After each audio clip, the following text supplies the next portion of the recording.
gustuin po natin alalahanin yung magaganda nating pinagsamahan.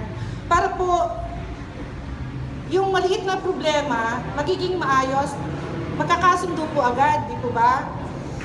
Kapag nagturingan po tayo magkakapatid, kahit na hindi tayo magkakadugo, di po ba? Ayaw po natin saktan siya.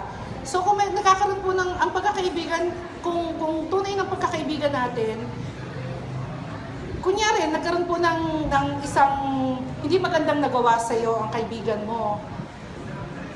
Hindi, kung ano man po yung sikreto nung panahon na magkakasama kayo, ang dapat po, ang pagkakaalam ko, ang dapat, hindi lalabas yun. Hindi lalabas, di ba? Mananatiling sikreto yon dahil nung nagtiwala ang isa't isa, magkaibigan kayo. Nagtiwala po kaya binigay sa iyo lahat ng mga sikreto niya. Ngayon, pag hindi po kayo nagkaroon ng pagkakaunawaan, ang dapat po, di po ba, mananatili yon. Hindi ililipat yung salita sa iba o pipintasan sa likuran. Karaniwan po kasi ang napansin ko sa pakikipagkaibigan, kapag nakatalikod ang isa, may sinasabi yung isang negative, magkasama lang nagtatawanan. Nalulungkot po ako pagka ganun. Kasi po, ang sarap-sarap ng magkakaharap tayo, nagmamahalan tayo. Tapos pag nakatalikod di ba, parang may hindi magandang sinasabi. Eto lang po, eto na yung buod, kasi baka humaba, matagal ako magkwento pagka nakahawak na ako ng ganito. Isa lang, dahil lahat, ang 78ers solid yan, although na alam natin yon, di ba? Pero everything is in God's perfect time. Prayers lang, magiging maayos, konting-konti na lang. Sana manatili ang pagsasamahan natin na ganito, mag-uunawaan tayo, magmamahalan tayo, at yung friendship natin, maganda, di ba? Pero mas maganda kung magtuturingan tayong, yung brothers and sisters na tawagan natin, talagang tunay tayo nagmamahal. Ano yon? Hindi natin sasaktan ng bawat isa, kahit sa salita, sa pag nakatalikod, kung may sama ng loob, sasabihin. Diba? Uulitin ko, ang sabi nga, diba? Tatanungin natin yung sarili natin. Sino, ang karaniwang tinatanong, sino ba totoong kaibigan ko? Pero dapat ang tanong natin sa sarili natin, kanino ba ako naging kaibigan? Totoong kaibigan. Ang totoong kaibigan, hindi magbabackfight, nagmamahal lang lagi. At bilang magkakapatid sa Panginoon, dapat lagi tayo nagmamahalan. Ayaw nating may masasaktan, ayaw natin ng salitang hindi maganda sa kapwa, kasi ayaw natin gawin sa sarili natin, huwag natin gagawin sa iba, di po ba? Mas maganda sa edad natin na to na 53, 54, 55.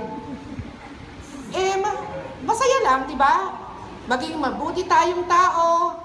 At kung may oras kayo, Bat 78, hindi lang outreach group, lagi ang lumalabas para tumulong sa charity, sa street children, sa orphanage, lahat kayo invited. Dahil magkakapatid tayo, kapatid din po natin lahat ng tinutulungan natin. Kapatid po natin sa Panginoon lahat. Yan. Ang sabi ng Panginoon, di po ba? Ang kaibigan, higit pa sa kapatid. At tinawag tayo, kapag tayo naniniwala sa Panginoon, tatawagin tayo ng Panginoon na kaibigan. At kapag kaibigan tayo ng Panginoon, lagi niya tayong iingatan. Kapag nalulungkot tayo, aaliwin po niya tayo. Di po ba? Ngayon, ano pa ba sabihin ko? Yun lang po yung kaya ko ipaliwanag kasi nakalimutan ko po yung ano ko Magpapasalamat na po ako kasi magpapasalamat po ako uli sa inyo. Mrs. Ku, thank you ma'am, thank you Joy, Gigi, Mr. Bakani, Ma'am Ana.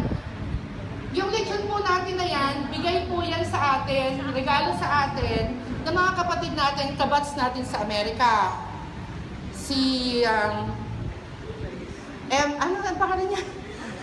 Si Charis at Chacoso, si Alma Reker, si Rosie Jackson, si Edith Kalingasin, na lagi sumusuporta rin sa outreach group yun. At saka may isa pa, at saka si Odette Pakudan. Thank you din sa mga co-officers ko, kay Debbie De Leon, na laging nag-aayos ng email, Vice President, Treasurer namin, kay Rhea Paulino, sa auditor namin, kay Maay, Siyempre kay Chairman Jory, siyempre kay Christina Inigo sa decorations. At thank you sa inyo lahat, classmates. Sa susunod, marami pa akong sasabihin. Thank you po ulit. Kasi naman mag-lecture na ako eh.